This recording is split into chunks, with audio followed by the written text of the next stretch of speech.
Agung, Yogyakarta.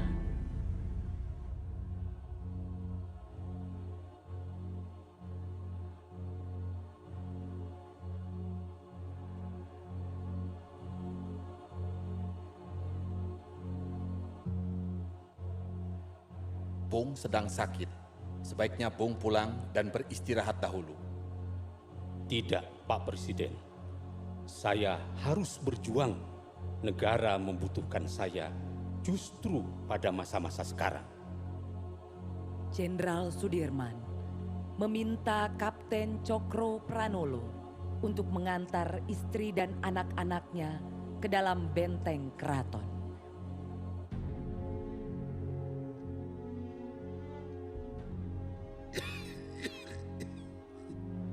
Jangan sekali-kali di antara tentara kita ada yang menyalahi janji, menjadi pengkhianat nusa, bangsa, dan agama. Harus kamu senantiasa ingat bahwa tiap-tiap perjuangan memakan korban. Jangan sekali-kali membuat rakyat menderita. Cukuplah mereka menanggung banyak luka dari peperangan yang sudah berlangsung lama. Jangan sekali-kali membuat rakyat merasa terbebani oleh kita. Cukuplah mereka memikul beban atas banyak kesengsaraan yang telah ratusan tahun menimpa.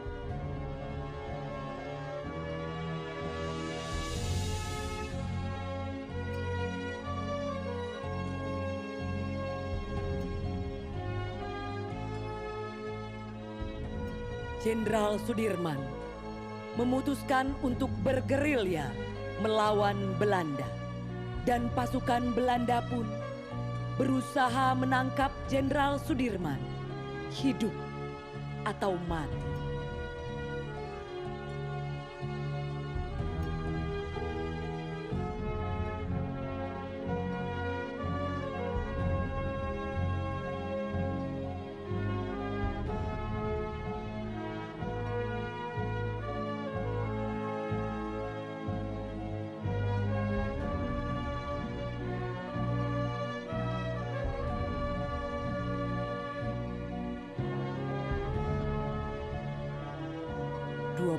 Desember 1948, pasukan Jenderal Sudirman tiba di Kediri. Suasana kota sangat riuh dan bergemuruh, sedangkan pasukan Belanda berada di puncak semangat setelah berhasil merubuhkan pertahanan Kediri dari selatan.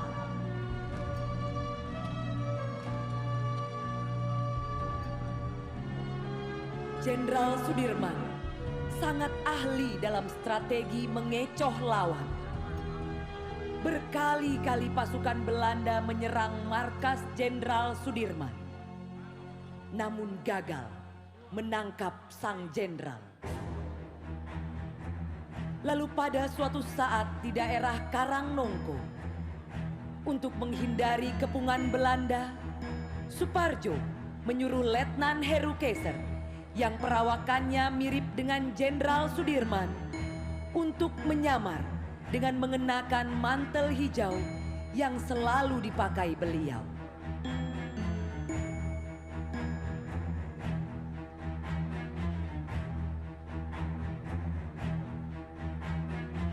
Itu Sudirman. Dirman.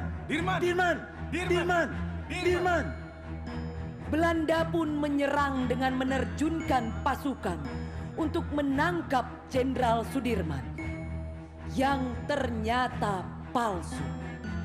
Jenderal Sudirman pun berhasil lolos.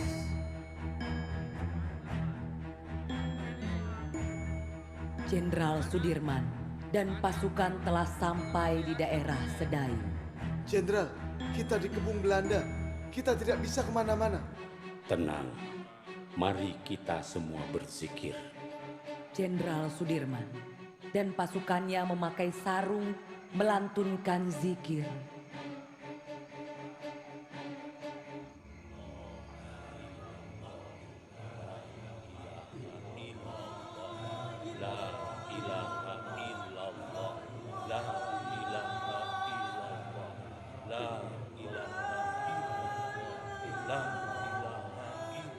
seorang mata-mata kemudian melaporkan keberadaan Jenderal Sudirman kepada pihak Belanda.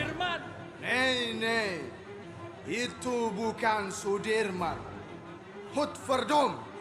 Ini Sudirman. Nei, Ini Sudirman bukan seperti itu. Kamu berbohong.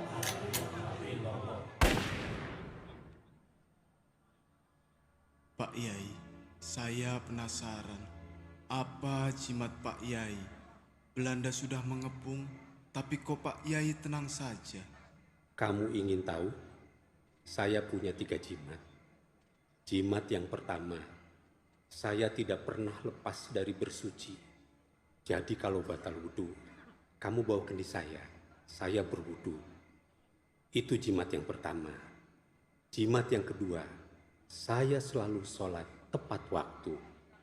Dan jimat yang ketiga, semua saya lakukan dengan tulus dan ikhlas, bukan untuk diri sendiri, bukan untuk keluarga, bukan untuk institusi, bukan untuk partai, tetapi untuk seluruh rakyat dan bangsa.